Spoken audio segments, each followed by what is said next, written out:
Hello வணக்கம், இது உங்கள் சிவி. ஸோ ஒன்று சொல்லலாம், எப்படி இருக்கீங்க? இப்போ பார்த்தீங்கன்னா ஒரு சம்பவம், எது எல்லாமே விஜய் பார்வதி போட்ட மாஸ்டர் ஸ்கெட்சா பட பாவிக்கலாம் அப்படின்ற மாதிரி இருக்குது. ஸோ அதை பற்றி பார்க்கலாம், பேசலாம். அதுக்கு முன்னாடி பார்க்குற எல்லாரும் நம்மளோட சேனலை சப்ஸ்கிரைப் பண்ணிட்டு பாருங்கள், லைக் பண்ணுங்கள், கமெண்ட் பண்ணுங்கள், ஷேர் பண்ணுங்கள். இப்போ வாங்க அந்த வீடியோக்குள்ளே போகலாம். என்னமா ஒரு பிளானை போட்டிருக்காங்க பார்த்தீங்கன்னா, நேற்று வந்துட்டு ஆக்சுவலாக கனியும் ஆதரவும் ஒரு பிளான் போட்டிருப்பாங்க. என்னென்னா விஜய் பார்வதி அட்டாக் பண்ணலாம், 2 பேர் ஃபஸ்ட்டு வந்து சேர்ந்து அவங்களுக்கு காலி பண்ணிட்டு அப்புறமா நம்ம பிளான் பண்ணிக்கலாம், நம்ம யார் வரணும் அப்படின்னு சொல்லிட்டு பிளான் பண்ணியிருப்பாங்க. அந்த விஷயங்களே வந்து வெளியில் வந்து ஆதரவு கிட்ட கனி வந்து சொல்லும்போது தெரியும், ஏய் என்ன டீல் போட்டுட்டு என்கிட்ட வந்து என் பாலை வந்து உடச்சேன் அப்படின்னு. பாவிங்க, இது எப்போ நடந்துச்சு அப்படின்ட்டு.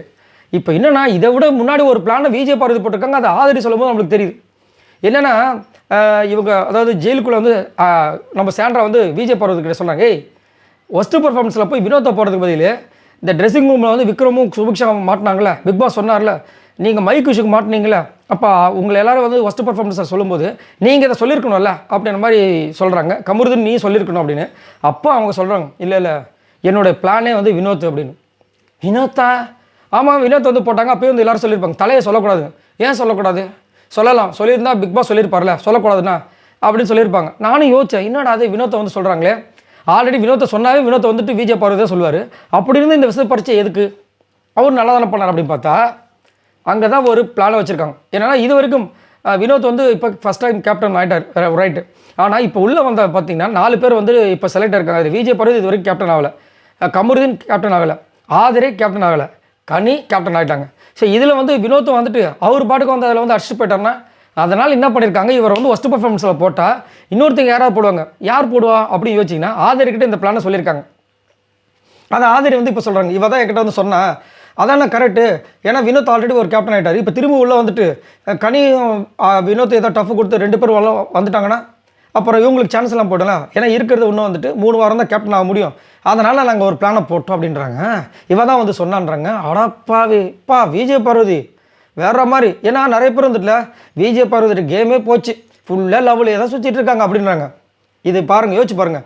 லவ் ஒரு பக்கம் தனியாக போனாலும் லபன்னு சொல்லிட்டு ஒரு விஷயத்தை பண்ணியிருக்காங்க பார்த்தீங்களா, ஸ்ட்ராட்டஜி. யாராவது இந்த ஸ்ட்ராட்டஜி யூஸ் பண்ணியிருப்பாங்களா? யாருமே சத்தியமாக யோசிச்சு பார்த்துருக்க மாட்டாங்க. இதுதான் எனக்கு இந்த பொண்ணுக்கிட்ட பிடிச்ச விஷயங்களே. யோசிச்சு பாருங்களேன், ஃபன், அதாவது ஃபன்னுக்கு ஃபன்னு, லவ்வுக்கு லவ், ஸ்ட்ராட்டஜிக்கு ஸ்ட்ராட்டஜி, கண்டென்ட் முடிஞ்சு போச்சு. நேற்று அழகாக வந்தாங்க, வினோத்தை பிடிச்சி போட்டாங்க, ஆதரை வந்து பிடிச்சி போட்டாங்க. அப்புறம் ஒரு சில பேர் வினோத்தை சொன்னாங்க, முடிஞ்சு போச்சு, அவருக்கு உள்ளே போட்டாங்க. இல்லைன்னா அவருக்கு சப்போஸ் திரும்ப வந்து தலை போட்டி, ஏன்னா பிக் பாஸ் சொல்லியிருப்பார் தலை போட்டியில் வந்து இவரால் கலந்துக்க கூட முடியாது, ஏன்னா ஒஸ்ட் பர்ஃபார்மன்ஸால் அவர் வந்து தேர்ந்தெடுக்கப்பட்ட ஜெயிலுக்கு போயிட்டார். அதனால் வேறு மாதிரி பிளான்லாம் எப்பா சான்ஸ் இல்லை. நானும் ஒரு மாதிரி மறந்துட்டேன், விஜய் பார்வதி வேறு மாதிரிமா அப்படின்னு. ஸோ இதை பற்றி உங்களோட கருத்துக்களை சொல்லுங்கள்.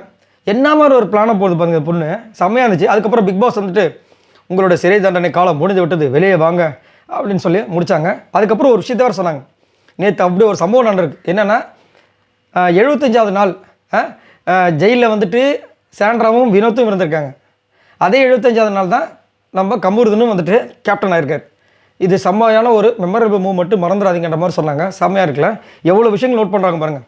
ஸோ வெறும் லவ் மட்டும் பண்ணல விஜய் பார்வதின்றது இது ஒரு சிறந்த எடுத்துக்காட்டு. இதை பற்றி உங்களோட கருத்துக்களை சொல்லுங்கள். பாய் நண்பர்களே.